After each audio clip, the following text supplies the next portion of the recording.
All right. It feels like I shouldn't say I'm back, but 'cause I'm never really back. But I'm back. What's up? Um, Hello, my 9 or 10 or so viewers. That might be even generous. Probably like 7 viewers. What's up? Coming at you with some multiverses gameplay, but I'm not gonna talk about multiverses, obviously. My, I only may have had a live commentary, but I was kind of just locked in and not really worried about, commentating. Yeah, but a little quick overview of the games. I played two Supermans, and it got really toxic. Won them both. One took 3 games. This one was a sweep. I think the first dude was a sweep, but then the other dude was a little better. And yeah, I'm not the best. I'm just, I played this game, but I'm not like anything amazing. Um, but just enjoy the gameplay. What I am here to talk about is Kevin Durant. Um, as you know, Kevin Durant, has now reiterated that he wants a trade. Um, so I saw some cringy Bleacher Report meme, which I did laugh at. Sadly, I can tell I'm getting older. I'm starting to laugh at memes that aren't funny. But the little Usher thing, the little watch this joint, what I'm talking about. I saw that like anytime off season gets dry, Kevin Durant just throws oil in the wait oil in the fire. That's not right. Gas. Something goes in the fire. It's oxygen. I don't know. Something goes in the fire. um. So Durant. First, as you guys know, I am a Celtics fan. So I'm gonna talk from that point of view first, since we are one of his suitors apparently. Um. I'm just gonna start off by saying no. No, we're not taking him. All right. I just as a fan, like I don't we just I don't want to say we just made the finals. Oh, but you lost. Like yes, we did lose, but we just made the finals. I don't. I'm really okay with our team. We added Malcolm Brogdon, which can really help us in the playmaking aspect and really help our turnovers. So I mean, I'm I'm good. If you're a Celtics fan and you're watching this, let me know what you think. But I'm good.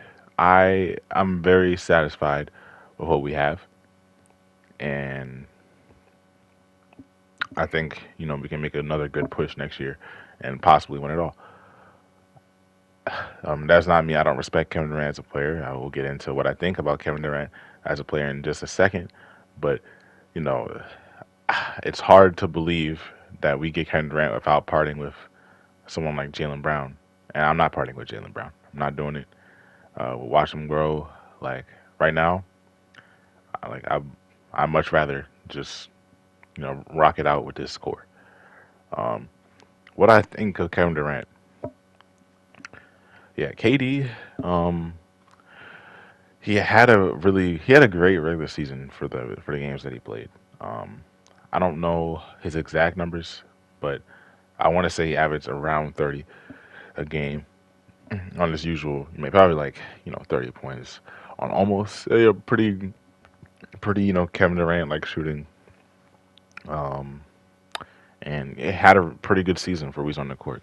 The Nets had some turmoil with Harden leaving mid-season. Harden didn't want to be there. Organization issues. Kyrie playing 20 games, so unfortunately, they did not, live up to what we thought they could be when they had Harden on the team, and when we thought Kyrie was going to play, but then he couldn't play, and then he could play, and then it got weird, and it got swept by us, which they made that series really easy on us, to be honest.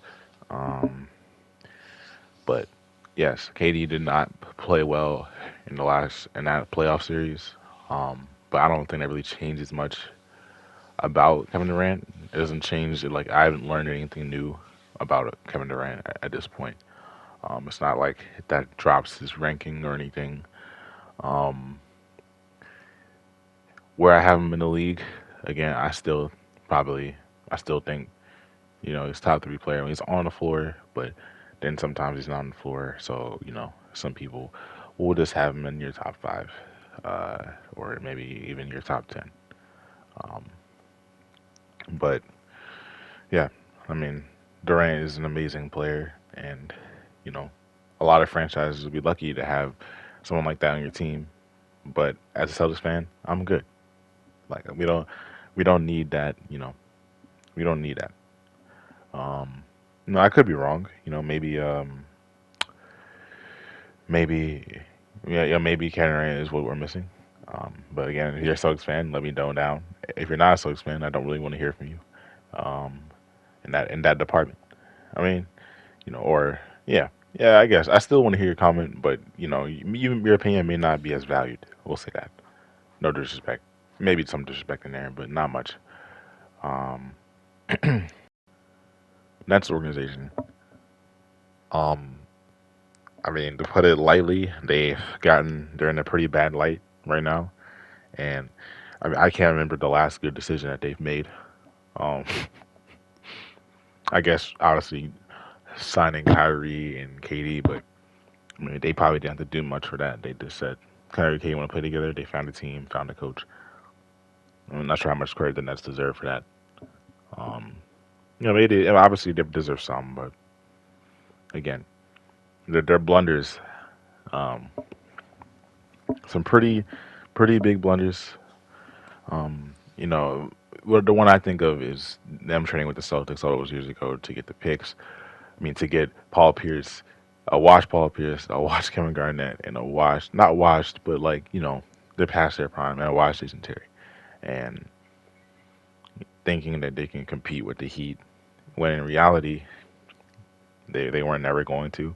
And then they traded those picks to the Celtics. The Celtics turned those picks into like Smart, Jalen Brown, Jason Tatum. I'm sure the Nets were sick after seeing that. I would be too. Um, I would be too. Now Tatum is terrorizing your franchise, and it's not going to get any better because KD's leaving. It seems. Um, Now Tatum's gonna be terrorizing your franchise for however long he's in the East. Hopefully forever on the Celtics. I hope. Um, but this Nets organization is it's looking bad. It's looking bad. And Steve Nash got the allegation that he doesn't even coach, and to that I say maybe that's true because there are some games, and not even let's just take last year. Last year was a weird year for the Nets. They had all these uncertainties. Is he playing? Is he not playing? Is Harden out? Is he in? Is he out? Uh, you know, does Kyrie like us? Whatever else. So, but let's just take the year before, where while depleted, they did have a 3-2 lead on the Nets, and their only game plan was to roll out, was to run Kevin Durant into the ground, and and and hope that he made enough tough shots to win them that series. And KD almost did, almost, but Bucks just better team. Well, better coach, even though that's kind of crazy considering Bud had his coaching flaws that year too. Um, but again, this is like Steve Nash in that series, very still winnable. Still, that's a winnable series. Like it's a series that you don't want to drop. And down to the wire, even without your second and third best player. And here you are, Steve Nash. I mean, was there any? It just seemed like there was no game plan, and the only reason why they were close was because Katie and Jeff Green were making were making shots. Like it was literally they literally make or miss, and basketball is make or miss sometimes, but doesn't always have to be that way. Um, you know, I don't know. It just seemed like no game plan, um, and especially in that overtime period where Katie desperately needed some help, and not one play call, not one great out of bounds play, or like I don't know, like that's where the coach shines, and he just did not shine in that series. Really, and you've seen the meme of him hugging Kevin Durant, like thank you Kevin Durant for partially saving my job. I don't know. I'm not. Maybe it's a little harsh on Steve Nash. I don't know what he is as a coach again. Not in the locker room. I don't know. Maybe Katie ignores him. It's a possibility. Maybe Kyrie ignores him. I don't know. Them saying they don't even have a coach. Before I guess that was the season. I guess that was, yeah, the 2021 season pre-interview or whatever. Doesn't even have a cute coach or whatever. So, we'll see. We'll see. Um, overall, wishing the best for the 10 Net fans out there that, because there's only like 10 of them, but uh, hopefully, their mental health will stay intact, and yeah. Other than that, I hope you enjoyed this video, this commentary, my multiverse game plan. I mean gameplay. I did win this best of three series, by the way. I know it looks like I was getting pieced, um, but I definitely did win this series. You can take my word for it. Um, I'm starting to think that I should just leave the rest of the video playing, but that would be weird because my commentary would end, let's say, at 11 minutes and 30 seconds, but then this does 5 more minutes of gameplay. If you want to see the 5 more minutes of gameplay, let me know in the comments below. I can make a separate commentary or just post it with me commentating over how I'm fighting. I am a Harley main. Um, Harley is next cheese to everybody else. To those fan mains out there, you're cursed. For those super mains out there, you're no better. Um, you know, you guys are all cursed. Um, anyway, I hope you enjoyed. Like, comment, subscribe, and share. Um, thanks for watching. Hopefully, I can make a video in the next. I don't know. I'm not even gonna put a time constraint on it because then, you know, it's just sometimes I just don't feel like it. I'm gonna be honest. I'm not a YouTuber. I'm just a guy who posts YouTube videos. I'm not a YouTuber. Um, yeah, like, comment, subscribe, all that stuff. Thanks for watching. Shout out Taekwondo legend Dallas Parker. If you don't know who that is, look him up. He's the real deal. Peace.